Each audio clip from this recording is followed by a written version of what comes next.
ইন্নাহু মিন সুলাইমান ওয়া ইন্নাহু বিসমিল্লাহির রহমানির রহিম। আমরা যে সমস্ত খাবার নিয়মিত খাই, এই খাবারের ভিতরে অনেক সময় বিষাক্ত কেমিক্যালস বা অন্য জাত এগুলো থাকে। মানুষে দুষ্টামি করে, শত্রুতামি করে অনেক কিছু খাওয়াইতে চেষ্টা করে।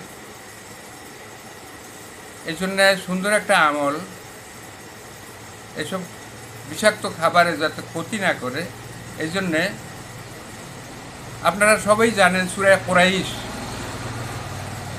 যার নাম লিইলাফে কুরাইশ। এই সূরা কুরাইশ একদমে একবার পরে একটা ফু ওই খাদ্যের উপর, আরেকবার পরে আরেকটা ফু খাদ্যের উপর, দুই ফু, আরেকটা লাস্টে সূরা কুরাইশটা পরে একদমে আরেকটা ফু, তিনটা ফু দিয়ে খান। আলহামদুলিল্লাহ, আল্লাহ পাক যাদা খায় দান করবেন এবং ওই বিষাক্ত যদি কিছু থাকে খাদ্যের ভিতরে সেখান থেকে আল্লাহ পাক হেফাজত করবেন। আল্লাহ পাক আমাদেরকে আমল করার তৌফিক দান করুন। বিশেষ প্রয়োজনীয় রোগ ব্যাধি বা সমস্যার যদি আমলের প্রয়োজন হয় তাহলে যোগাযোগ করবেন, আমি অনেক খুশি থাকবো ইনশাআল্লাহ। আল্লাহ পাক আমাদেরকে তৌফিক দান করুন। আমিন।